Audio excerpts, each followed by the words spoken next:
Hello, Star Trek fans, and welcome to Star Trek Prodigy, a ReBingeIt podcast. My name is James. And my name is Kim. And we're watching and overanalyzing every episode of Star Trek Prodigy, like true Star Trek geeks. Hit it.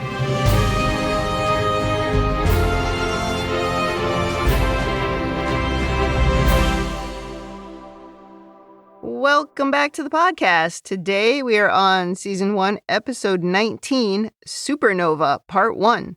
This episode began streaming on December 22nd, 2022. The Paramount Plus description is, surrounded by the Federation Armada, the crew attempts to stop their ship from destroying all of Starfleet. That's not a bad summary of the episode.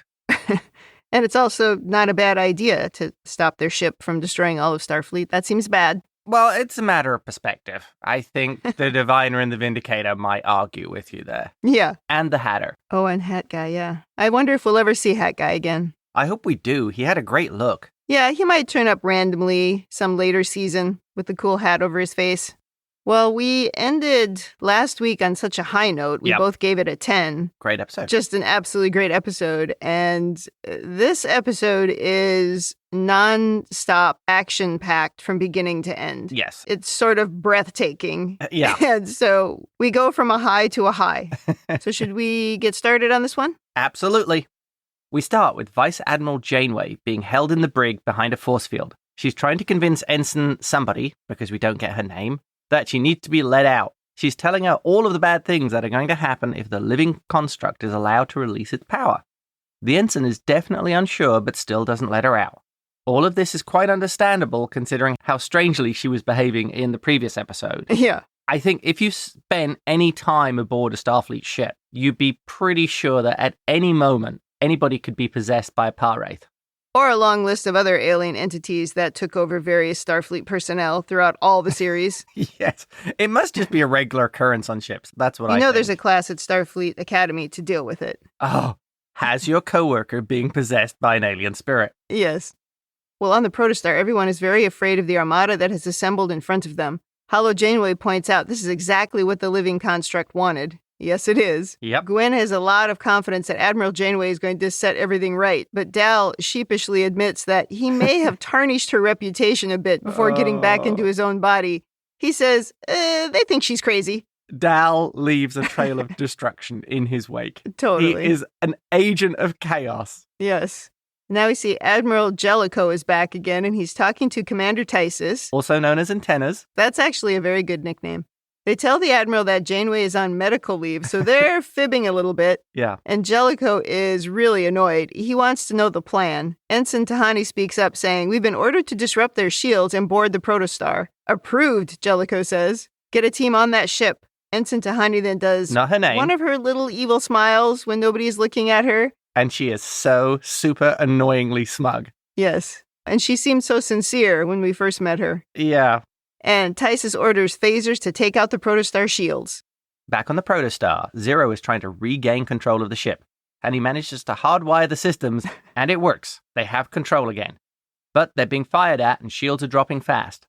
Dal asks Jankum to reroute power to the shields, and then orders evasive maneuvers, and we start flying around, avoiding the phaser fire coming from all the Starfleet ships. I think we see here some of the antics that Dal was carrying out in the Kobayashi episode. Yes, very much so. The way he's sort of flying right next to the ships and just being very unpredictable. It does seem to be working out.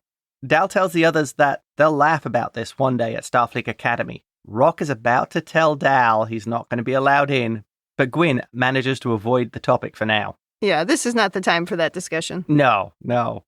There's lots of great animation here of flying between all the ships and just this constant rain of fire. And then some photon torpedoes are fired at them, and they pull a maneuver where they drop down and they miss them. Jankum calls this the slippery dipsy doodle. Dal says, "Great work, except for the name." Oh. Yeah, I can't figure out how, when all those ships are so close to each other, how the torpedoes didn't hit somebody. Right, you'd think there'd be a lot of accidental hitting other people because all those ships were so packed together. Yeah, at least that's how it looked. Right. Back in the brig, Janeway continues to talk to the ensign, trying to convince her of what's happening. She says, "If you knew me at all, you'd know you could trust what I'm saying." Isn't that exactly what a possessed person would say? Oh, for sure. They'd be constantly saying, "You can trust me." I'm totally not possessed anymore. Well, the ensign says, "I do know you. Back when you commanded Voyager, you lied to the Devore people when they were searching for illegal refugees on board." And Janeway says, "Yeah, the refugees were innocent and unarmed. That was a long time ago." As the ensign lets her out, she says she was one of those refugees that Janeway saved. She's alive because of her. And we waste time shaking hands and being nice and blah, blah, blah. Get to the bridge, Janeway. I love this Voyager reference. I'll raise the question, wouldn't Janeway have reviewed the service records of everybody under her command?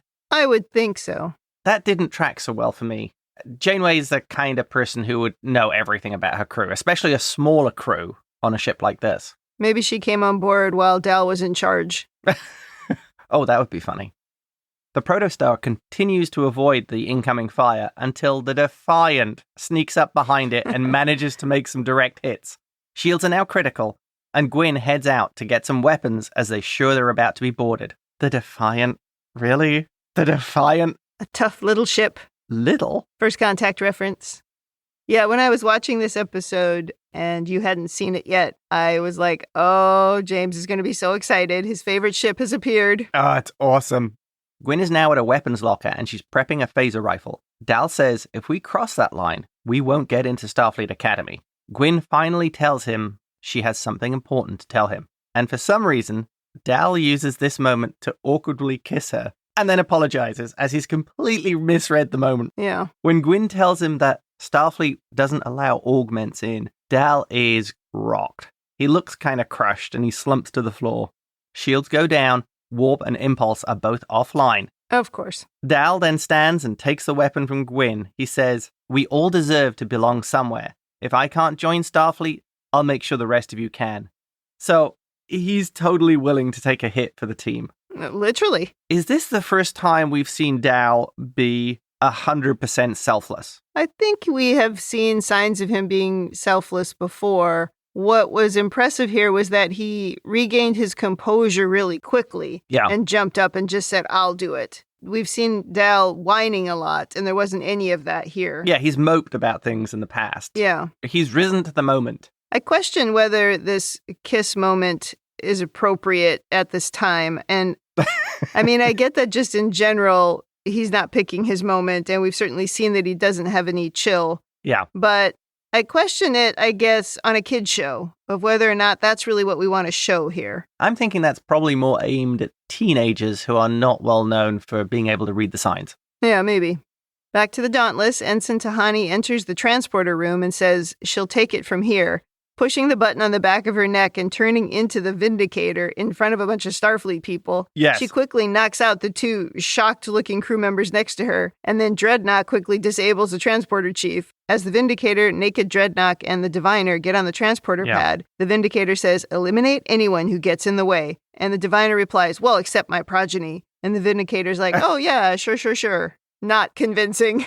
That should have been something of a warning to the Diviner. Yeah, she doesn't seem very committed to, oh yeah, we won't hurt her. This was a really cool scene. I liked it. It's like, now it's out in the open. Yeah, she's just revealed her true face. Well, they've beamed over to the Protostar, and now the crew is trying to stop them from getting to the bridge. A firefight starts quickly, but they're no match for Naked Dreadnought. He seems pretty invulnerable to phaser fire. Yeah, they seem only able to distract him. They can't actually hurt him in any way. Right. Well, while that battle is going on, the Vindicator and the Diviner head to the bridge. They quickly disabled Hollow Janeway, and Gwyn is just hiding out of sight. The Vindicator says, "Years we've waited for this, and years they will suffer." She tells the Diviner to go to the deck below and check the weapon. Meanwhile, the rest of the team is continuing to battle Naked Dreadnought, who eventually throws a gravity mine which disables Jankoman Rock. He hits Zero with some kind of electrical disruptor, and using one of his extra arms, he grabs Dal by the neck. Yep. So the best they can do is just kind of be an annoyance to Dreadnought. They're no match for him. Yeah. Meanwhile, now we see the Vindicator locks the Diviner in the room with the living construct so she can get into a hand-to-hand battle with Gwendala. Yep. The Vindicator says nothing is going to stop her and says the Diviner will forgive her in time. And then we get into a battle of, what are these things called? The swords on their arms? Heirlooms. The heirlooms. Programmable matter. Yeah, we think it's programmable matter. Well, they turn them into swords in this case. Yep. Out in the hallway, just when Dreadnought is about to snap Dal's neck, Murph drops from the ceiling, startling him. Murph starts doing karate chops and kicking the diviner and bouncing around him, and it allows Dal to sneak away. On the bridge, Gwyn is really no match for the Vindicator, even though she does get one good slice on the Vindicator's face. Yes. A scar across her eye that I imagine we'll see again. She's very much fighting a holding action. Yes. The Vindicator seems quite skilled. And highly motivated. Yes. Murph and the naked Dreadnought are going in circles, and Murph is blowing raspberries and even shows Dreadnought his butt as a way to mock him.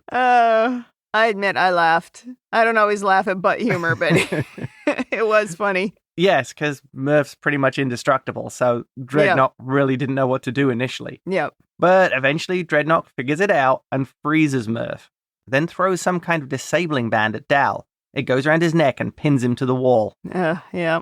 Not going well for Dal. Back on the bridge, the Vindicator now goes all blue-eyed and blue-faced. As the battle continues, Gwyn is trying to convince her that there must be another way for this to go, but the Vindicator really isn't hearing it.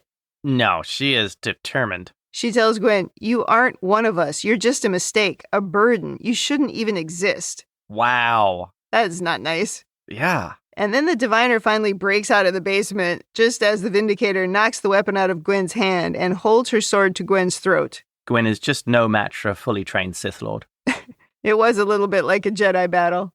The diviner, of course, shouts, "No!" But the Vindicator says, "Open hails and complete our mission." While Gwyn pleads with him not to do it, he walks over to the console, but before he does anything, he says, "Before I had a daughter, this was mine," and somehow with his mind, he picks up Gwen's weapon and hurls it at the Vindicator's face, but she catches it out of the air before it causes any damage. That's very dangerous. That would slice your hand open. Yes. She says, "You were always the weak one," and then throws it back at the diviner, hitting him right in the stomach. This is a good example of where you have to say the quip after you do the thing. Yeah. Use the weapon and then say the smart aleck comment. Don't do it first. You're just warning the person. Important lesson taught through movies. Yes. Taught through every movie ever. People should remember that one. Well, Gwyn now runs to her father, who goes down, of course. And Dreadnought enters saying all threats are contained. And the Vindicator says, "Open a channel and broadcast on all Federation frequencies, not just Starfleet frequencies." Yeah, I think they want to maximize the damaging effect. Yeah, although we talk later about the living construct only working on Starfleet signatures. Yeah. But she's broadcasting to everybody. I'm not sure if that's a tactical error. I think she's just trying to maximize the potential damage guess. because maybe you could infect a Federation ship, which could then infect a Starfleet ship, or it could relay it to a Starfleet ship. So you have a multiplier effect. Okay, I believe you. On the Dauntless, there's an incoming transmission, and Tysus says, on screen, just as Janeway entered, telling him, "Don't answer that." But it's too late. The Vindicator is on screen, and we see the living construct come to life. A red light emits from the Protostar, and you see it expand out, hitting all the ships nearby, including the Defiant. Oh, that must have hurt. Yeah. I don't like seeing the Defiant get damaged. Yep. All of the lights on the Starfleet ships turn red. Very cool effect. Yep. Janeway tries to deactivate comms and weapons, but controls aren't responding, and even shields have gone down. The Vindicator is still on screen and says, "Starfleet left my people to tear ourselves apart, and now I will watch your Federation do the same. Brothers, sisters, the intrusion will never come to be. Starfleet's destruction is our salvation." Oh, she is in true villain mode right now. Also, back to your comment a few moments ago, she's enabled the living construct, she's infected all the ships, now she gives her little victory speech. Right, see? That's good. I'm going to be smug and gloat a bit after I've done the thing. I don't know how much voice work Jameela Jamil has actually done, but she is really good on this show, and now that she's turned all villain and she's not the cute little innocent ensign anymore, she is really shining. Yes, I would have to agree. The note that I put here is, give this woman a raise. On the Protostar, we see the living construct now cycling through images of all the nearby Starfleet ships. Yeah. And then it begins. The ships start to fire on each other. The Defiant fires on the Dauntless. I find it so hard to watch anytime Starfleet ships are beating up on each other, or just Starfleet ships are getting beat up by the enemy. Anytime it happens in any of the live action shows, I find it really emotional, and I just don't like the good guy ships getting blown up. Yeah, you really didn't like the battle in Sacrifice of Angels or Way of the Warrior. No, I don't like it. Remember the first episode where a Galaxy-class starship is destroyed by a couple of Jem'Hadar ships? Oi, I cried. Yeah, that was in the episode The Jem'Hadar, where they blew up a Galaxy-class ship. And you were very fond of that because of the TNG tie-in. Oh, yeah, it looked so much like the Enterprise. Yeah, I didn't need to see that. I want to add, when it comes to the Defiant, I'm assuming Miles was not aboard because after all his tweaks to the ship, his code patches and enhancements and all the little things that he did, yeah, I don't think anybody's taking over the Defiant. There's also no Worf on that ship because he would have just put it into ramming speed and rammed right into the Protostar, which honestly might be the answer at this point. Worf is always ready to make the ultimate sacrifice for Starfleet. Well, back on the Protostar, the disabled crew says it's too late as they hear and see the firing starting. But Rock isn't ready to give up, and she uses Jenkum's flamethrower tool to free Murph, who then frees Zero, who then frees Dal, who eventually frees Rock and Jenkum. I think it was a nice little bit of that working as a team to all get out of trouble again. Yeah, I like that. And Dal says, let's try that again. And they head into the bridge, where they see Gwyn crying over her father's body. And Dal tells the Vindicator, you have to stop this. And the Vindicator replies, I can't. I loved how she said that. It was an awesome villain move. She's sort of almost sarcastic in the tone that she uses. Well, really, she says, I can't. That's just her well-educated accent. Oh, yeah. I have a thing for that accent. Jenkum and Dal try to stop the Vindicator, saying she'll pay for what she's done. And the Vindicator says, in a typical movie line, maybe, but not today. And she steps in front of Naked Dreadnought, who turns into some kind of an escape pod, and they shoot through the roof of the Protostar, leaving a giant hole. Fortunately, the Protostar is able to quickly seal the breach, but that was a shocker. You also get to see that Dreadnoughts are kind of super versatile. Are they ever? They're like the Swiss Army knife of crazy evil robots. Yeah. We go back to Gwyn, and the Diviner says, it wasn't supposed to be like this. I tried to save our world. He says maybe she can unify their world, but she doesn't know how to do that. And she doesn't even know where Solum is. The Diviner uses his classic line here of, there is no barrier we can't overcome, for you are my daughter. And then he dies. Gwyn cries as his body rises, and then sort of just evaporates in front of her. Yeah, like a vampire. Yes. Or a Jedi. As he disappeared, there was a moment where Gwyn kind of lit up. I did wonder if that meant something. Yes. And maybe we'll talk about that a little more later. Sad and dramatic music is now playing as the ships outside continue to fire on each other, and all they can do is watch. Zero brings back Holo Janeway, who asks what's happening. Jankum tells her the hull is stabilized, that shields are returning, but as he speaks, the universal translators go offline, and now they are unable to understand each other. Dal says, it's just like Tars Lamora. Yeah, that's depressing. We're back to episode 1. Yeah. On the Dauntless, Janeway calls for everyone to abandon ship, but everyone now looks at each other because they can't understand what she said.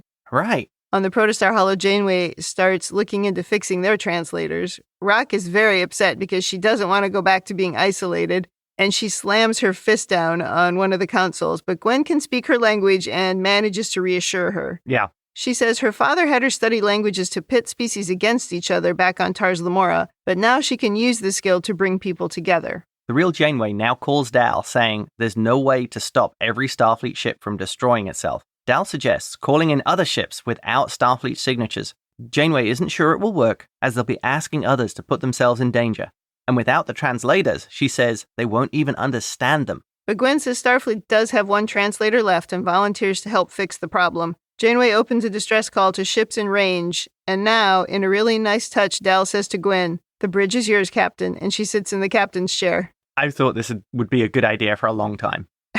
Well, first we make contact with a Klingon captain, and Gwyn gives an impassioned speech asking for immediate assistance and for helping to notify all non-Federation allies. The Klingon captain kind of laughs and asks why she should help. Gwyn says, in the infinite of space, everyone needs to know there is a place willing to accept us all, willing to accept us no matter how different we think we are. And that's a callback to Dal's line to Gwyn earlier. That's right, after the awkward kiss, yeah. She continues saying, without Starfleet, the Federation crumbles, and that dream dies with it. If they've ever helped you, then hear my words. Allies, civilians, outsiders, anyone. Starfleet needs you now, or it will not survive. There's so much drama. Oh, yes. I do like how the whole crew is sort of standing there and standing behind her. She's supposedly, I don't know what language she's speaking in if they're doing a call out to everyone, but she was speaking Klingon there for a while. Right. But I do love how the Prodigy crew members embody the Star Trek ideals. Yes. Those things that we know about, that we learned a long time ago when we started watching the show. The thing that they talk about a lot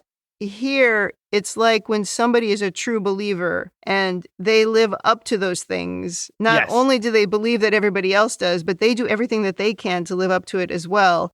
I like that idea in a kid's show because you're trying to show them the better way. Even if you aren't always able to do it yourself as a parent, for example, you still want your kids to know the better way. I just like that. Yeah, it very much embraces the concept of Star Trek. Yeah, it does. Well, the Klingon ship hangs up because, Klingons don't hang around to say goodbye. Yeah. And Janeway says, a worthy effort, but we need to evacuate. And we see a bunch of ships just going dark as they're obviously losing power and they continue to fire on each other and cause a ton of damage. Yeah. Janeway says, get to the escape pods.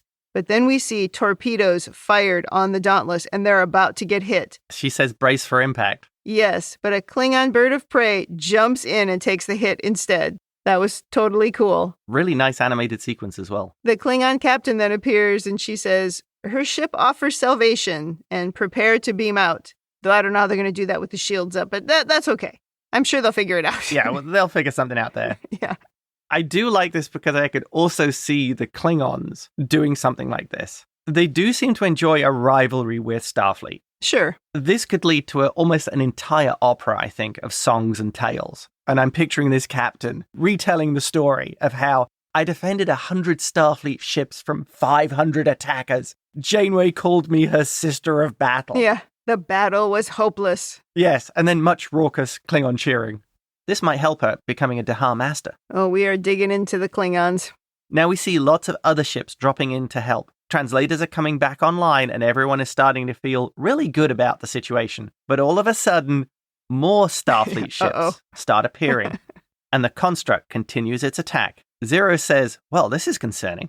It seems Starfleet defense protocols automatically admit an SOS when in dire threat. So when the Starfleet ships are in trouble, backups are called. And then those ships are compromised. And so on and so on.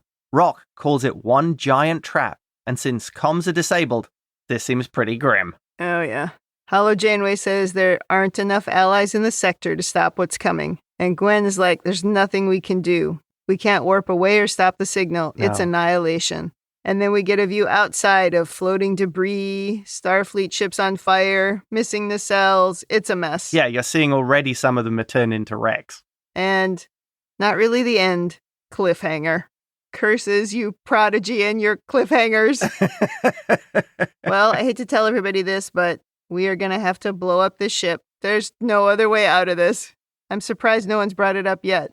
Oh, that was an episode. Yes, it really was. And somehow it was only 20-some minutes, and a lot happened. Yes, very impressive. Well, let's go to our categories here and start with what stood out for you in this episode. Okay, one thing that immediately stood out to me, the Vindicator calling the Diviner weak. Yeah. So, let's see. He ran basically a prison camp using slave labor, child labor, without any moral or ethical standards. And he did this apparently with just no compassion for the people. Yeah. And he's the weak one? How bad is the Vindicator? What would she stoop to? How evil is she? Maybe she doesn't know the whole story, and all that she really knows of the Diviner is that he was siding with Starfleet. Remember, she says that a couple of episodes ago about him being soft and interested in Starfleet or being part of the Federation. So she might be holding a very old grudge. Ooh, she seems like the type. Good one. Oh, yeah, does she ever seem like the type? One thing that stood out to me was as they kept showing all of the Starfleet ships firing on each other, they weren't actually showing any damage on the ships. And I watched the episode 3 times. Yeah. You see a lot of attacks and a lot of firing going on, and supposedly everybody's shields are down. And so it was sort of strange that there wasn't any damage. At least at the very end, they had that final shot of a bunch of damage that had happened. You weren't seeing parts of the ship being blown off or... Yeah, it wasn't actively holes happening. being made in the ship. Yeah, exactly. I know what you mean. Right. Next thing for me is the Gwyn and Vindicator sword fight. I thought that was particularly cool. The lightsaber battle. Yeah. Yep. Between good and evil. Certainly the death of the diviner. I think we knew it was coming. I'm not sure this was as dramatic as maybe I expected it to be. I thought he would do something that would redeem him more, but instead he was just really very focused on saving Gwyn. He wasn't really trying to do the right thing. Oh. So I was surprised by that death, and it also happened pretty quickly, and it just wasn't very dramatic. That's a good point. He didn't really have a redemption. It was just he wanted to protect Gwyn, but not necessarily stop the mission. Maybe the problem was they crammed so much into the episode, there wasn't time for the drama. Oh, another thing I have is that Gwyn, who is supposedly just a teenager, is she really the only person in the entire fleet to speak Klingon? I think the problem is that their comms are down, so the other ships can't communicate out. How did they communicate with Janeway then? Well, Handwave? The connection to the Protostar was already open from Janeway's ship. Oh, that's true. So because the Dauntless called them and they accepted the hail. Yeah. Okay. Okay. Even if you had Uhuru on one of the other ships, she wouldn't be able to communicate out. Right. We definitely need to review some Starfleet protocols. Yeah. Like when every ship is getting destroyed, don't bring more ships without confirmation of the situation. Yeah. Do you need some kind of don't warp into a really dangerous sector before you find out what's going on? And leading on from that, maybe, I'm going to suggest perhaps the ships need some kind of master just shut everything down button. Like a manual version, maybe, of eject the warp core. So that if you're in a situation where the ship is out of control, you have a physical override. Some method it doesn't matter if the computers have been compromised. I pull this lever and I eject the warp core. Yeah, and we've seen so many stories in Star Trek where AI does something dangerous and is out of control. And it's a good idea to have a kill switch, a manual kill switch that can't be disabled. Yes. Or some kind of explosive which blows up the main computer. Mm-hmm. And we've seen, like on the Defiant, when they lost their main computer, I mean, all you needed was a Ferengi to relay orders. Oh my gosh, I forgot all about that one. Yes. Yeah, we really made fun of that in that episode. Well, because it was kind of funny. But it did show the concept that a Starfleet ship could be operated with the computer system on an absolute minimal. Yep. Next thing for me that stood out was just the number of Starfleet vessels. I love the giant space battle stuff. This was a little bit disheartening because it was a lot of blue on blue conflict, but it did look very impressive. Really, they were all red. But yes, it's tough to watch. Though I guess we shouldn't be surprised that they had to get it to its lowest, most horrible point right before the end. That's also very Star Trek. Yes. Well, it's also very television. Yeah. The last thing that stood out for me was Jameela Jamil. Absolute standout voice acting. Loved it. It fitted perfectly with the Vindicator in full gloating mode. Yeah, we went from the diviner and lies and hypocrisy to the Vindicator. I don't know what her catchphrase is yet. I'm just evil. Well, she had that line where she was like, brothers and sisters, the intrusion will never come to be. Starfleet destruction is our salvation. Maybe that's her line. My final thing in standout is there was a Gorn trading ship. Yes. So the Gorn aren't eating people anymore? Maybe that's part of what they trade for. Some people to eat. Maybe they've also been after the unwanted. Oh. Ugh. But yes, they are a big deal in Strange New Worlds. And now they're our pals. Maybe this is for a different Star Trek podcast, but I feel the Gorn are like the opposite of the Kazon. The Kazon were never really seemed that menacing. Yeah. And the Gorn have managed in Strange New Worlds to be absolutely terrifying. Yeah. The Kazon were like sunburned and hair out of control. And in Strange New Worlds, the Gorn are like Alien from Alien. Yes. Yeah, exactly. Okay, let's move on to character development. Did we learn anything new about our characters this week? Gwyn continues to take an emotional pounding. Yeah, this is hard. I don't know how she recovers from it. It makes me feel terrible for the character because she has so much guilt. Yes. We certainly saw more of Dal just really being a teenager and not having the ability to read the room and read the signals around him. The Vindicator reveals she's a little mission obsessed and also a little bit cocky, if we're going to be honest. Yeah. Yeah, she was a little bit cocky. As they were starting to get closer to completing the mission, And she had that little Yeah. grin on her face all the time. But I mean, who can blame her? She did it. I'm guessing some of that comes from the fact that for her, all the events are only 3 years That's true. prior to this. Still very fresh. Yep. And the diviner's been stuck here for 20 years. Right. So the edge is gone kind of thing. Yeah. Good point. Well, let's move on to how this episode worked as a kid's show. It'll be very interesting to hear what Mahi has to say about this action-packed episode. Oh, absolutely. And let's hear from our 7-year-old correspondent, Mahi. Hi, Mahi.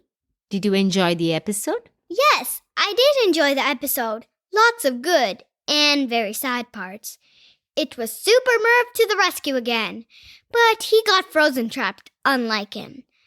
Gwen's life is saved, but the diviner died while saving her. I felt very sad. Admiral Janeway's good deeds helping innocent people helped her get out of the brig, although it was not soon enough. It was great to see Gwen take over as captain of Protostar.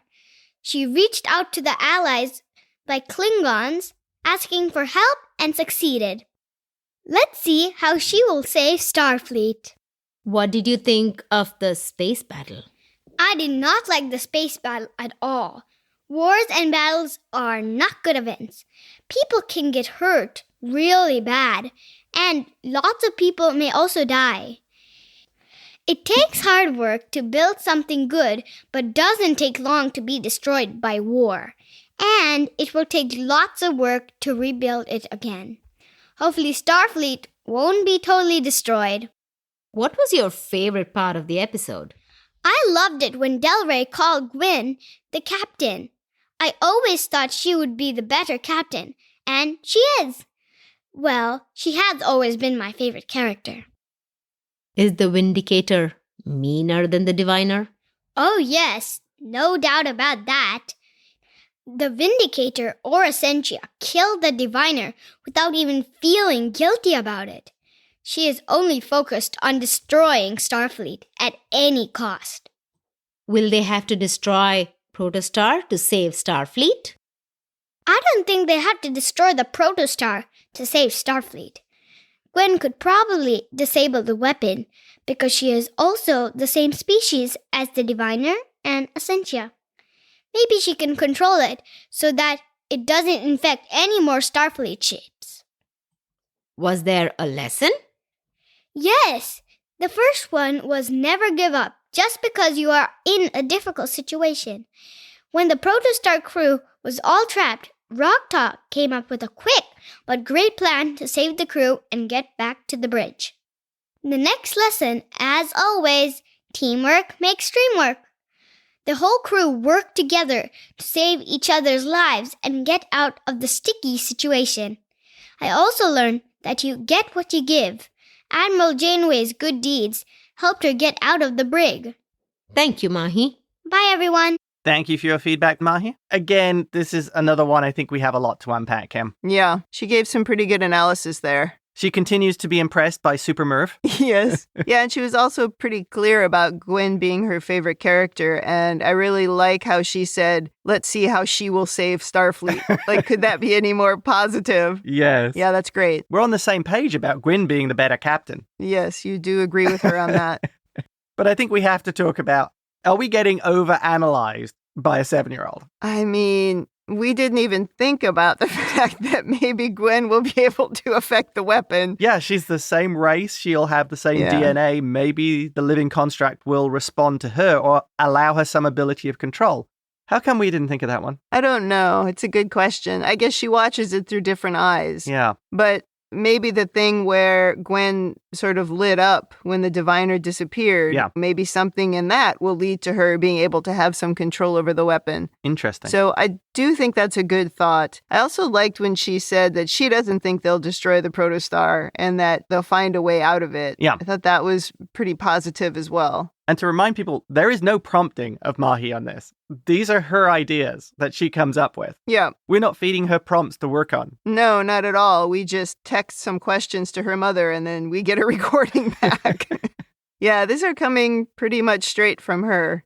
It was also interesting to hear her not enjoy the battle scenes. Yeah. I imagine part of the reason why the more adult Star Trek fans do enjoy the battle scenes is because we know it's just special effects and we like to see that. And certainly if you originated watching the show way back before they had good special effects, you enjoy them even more now. Yeah. Because they look cooler. But to her, she's looking at it from the point of view of what a waste of time or, what a waste of resources to just be destroying each other. Of course, this isn't quite war because it's one-sided. It's just an attack. But still, she's so right. They spend all this time building these things up and now they're going to destroy it. And I hadn't quite looked at it this way, but I get very upset when I watch Starfleet ships being destroyed. And maybe that's part of this. It's just, it feels so pointless. So I feel her pain. So you both have a very parallel view here. Yeah, I guess we do.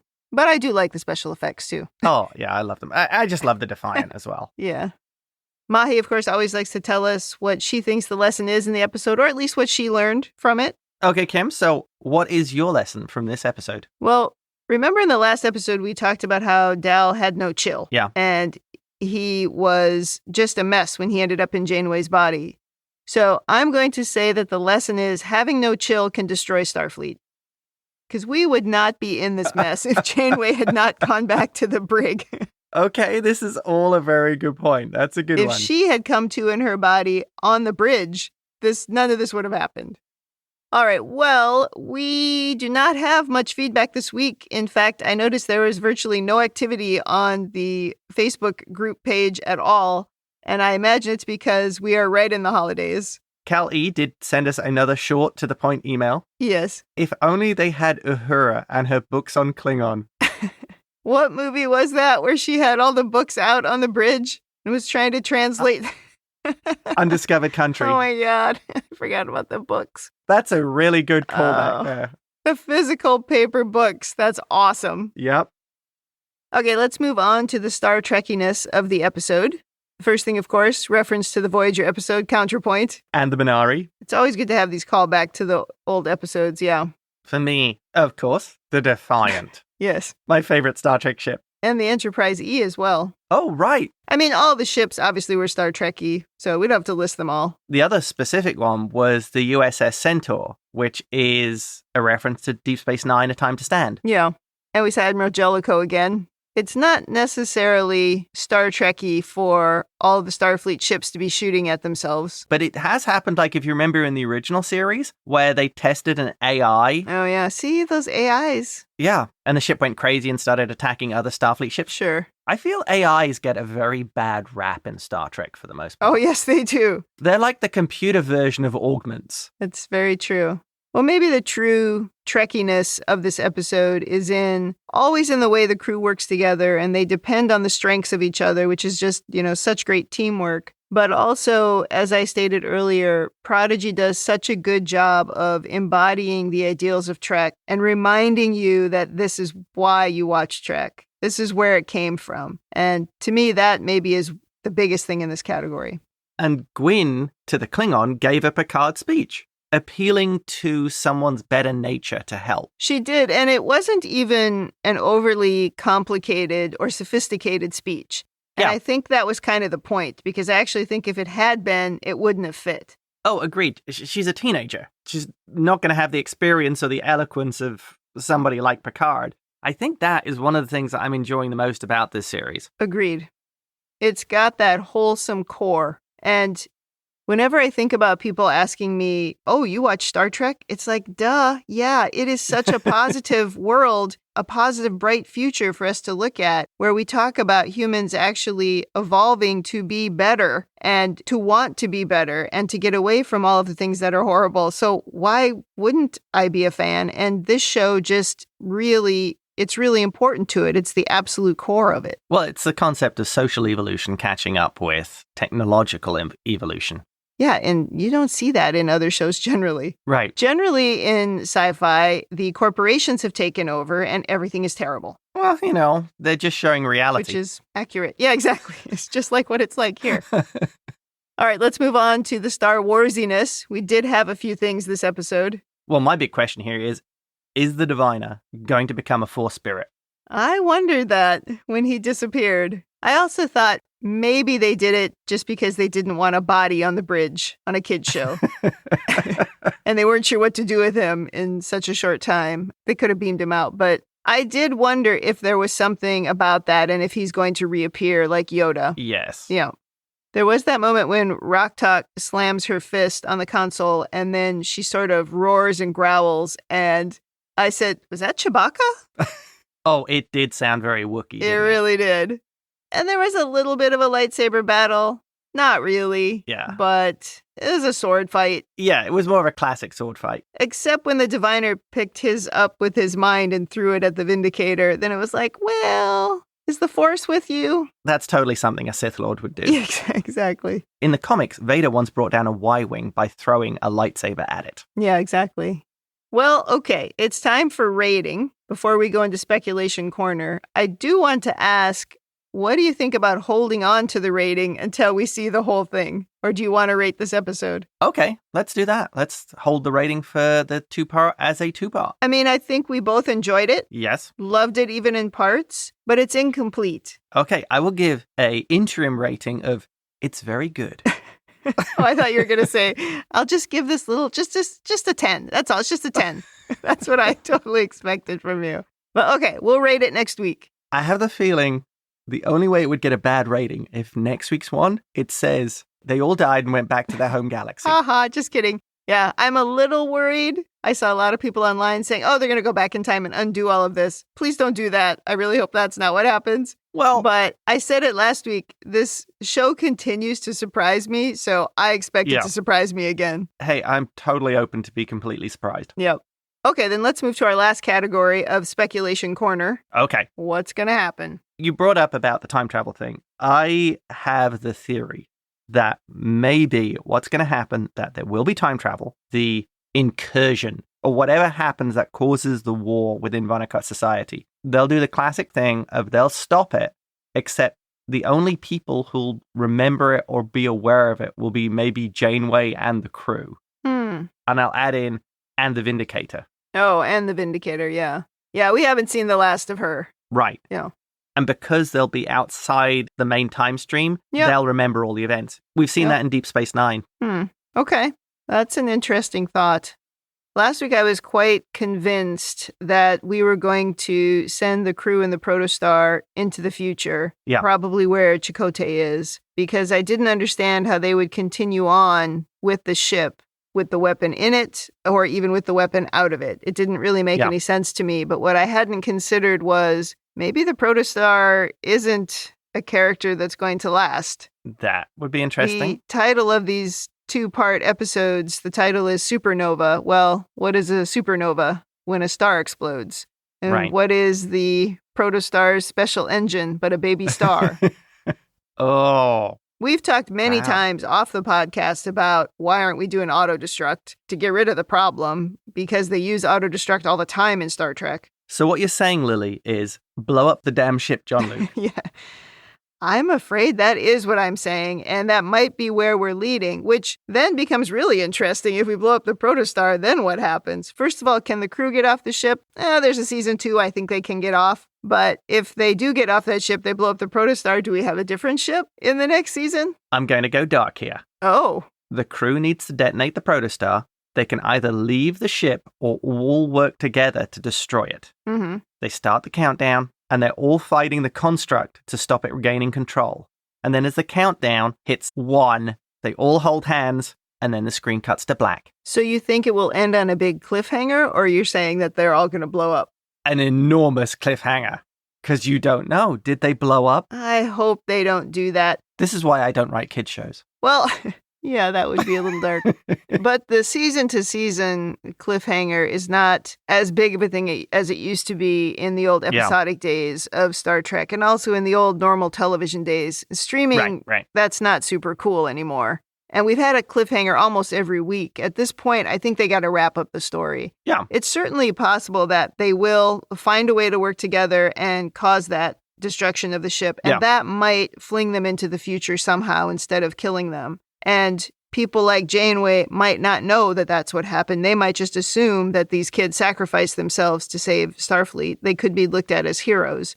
That's possible. Oh, yeah, that's a good one. I don't know exactly how all that would work, though. Star Trek science, it can work. That's true. They can pretty much talk themselves into anything. Yeah. Here's another theory. Okay. They know all this happens because of Solum. So they get enough control of the Protostar to leave Starfleet behind, destroying itself. They find Solum, which by this point hasn't made first contact, and destroy it utterly.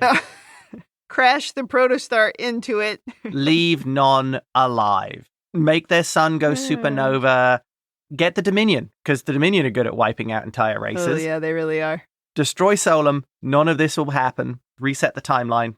They're probably not going to go as dark as any of my ideas, but I think ultimately they need some event to reset the timeline. To reset the current timeline or to reset the Solum timeline? To reset the current timeline. Oh. I'm talking all the way back to the Protostar getting flung through the wormhole and ending up in this Solum future. I don't think they're going to reset the timeline. Really? No. Interesting. I think they'll fix the Solum thing because now Starfleet knows all about that. Although if they reset it, they won't know it. And I also don't think we're going to go to Solum in the last episode. I don't think that's going to happen. I think that's maybe a season 2 thing, though we should probably save our season 2 speculation for next week. Yeah, that really is season 2. I think that would be a long arc. By saying that, I mean that would be the end of the ultimate story, not the end of this arc. It would be funny if they sort of Russian dolled it and we just started over in season 2. Wow. Please don't do that, though. Would be Please don't do that. Awesome. Yeah. Oh, come on. No, That'd be fantastic. I don't want us to redo it. They come back with the memories. I hope we don't reset the timeline. I almost feel like that's too easy. And the show doesn't always take the easy way out. So it'll be very interesting to see what happens. And also, I feel like they've set up the Vindicator to be the new villain. Yes. And so Agreed. Are they really going to reset it and not have that be the case? And bring back John Noble as the Diviner? I don't know. Perhaps more of a Star Trek ending. Maybe not to the next episode, but the overall show would be to fix Solum's problems. Yes. We already think that Solum ended up in this war with themselves because of the way their society was structured. Yes. Maybe Gwyn could find Solum, fix the problems, or explain to them what happens, how this will lead to their destruction. And there'll be enough smart people on Solum to actually go, hey, maybe we need to change our society. I think that Star Trek insists that we fix the Solum problem. Yeah. So it'll be fixed, I think, one way or another. Maybe not immediately, but it could be fixed if they get flung to the future. They could see it was fixed by their previous actions, or they could spend time fixing it if they don't get flung to the future. I do think that problem will be corrected. Because then I think you could have a really interesting final take that the Vindicator is like the leftover of this corrupt society. Oh, and then Solum might stop her. Yes. You're a future that we didn't want. Love that. Well, I feel that would be Trekky as well. Yeah. No, that's cool. Well, I guess we should watch and see what happens. And also, you and I could sit here and make stuff up forever because we are the masters of headcanon. Well, it's what we do. It is what we do. So maybe we should wrap this up. We've been talking about this for quite a while. And I imagine that after we stop recording, we'll probably have more ideas. This is just how we are. Exactly. Okay, that wraps up the penultimate episode. Supernova Part 1. Come back next week for Part 2, Season 1, Episode 20, and the season finale. And before we leave you today, I want to let you know that James and I can always be reached on RebingeIt at gmail.com, also on Twitter and Instagram at RebingeIt. And don't forget, you can also listen to our Deep Space Nine podcast called ReBinge Deep Space Nine, available everywhere you get your podcasts, and on YouTube at RebingeIt. And there's lots of headcanon on that show for sure, mostly coming from James. Oh, there's a lot, yes. To contact us for Prodigy and even be a part of the show if you'd like, you can join the Facebook group, facebook.com/groups/Star Trek TTM podcasts. You can also leave audio and written feedback at talkthroughmedia.com/feedback, or you can just email us at RebingeIt@gmail.com if you're into email. Lots of ways to get in touch with us. Talk Through Media also has a Patreon, which supports all of the podcasts in the network, not just ours. And you can find that at patreon.com/Star Trek TTM. That's it for this week. Come back next week to hear the ReBingeIt crew take on the season finale of Star Trek Prodigy. That's it for me. And that's it from me.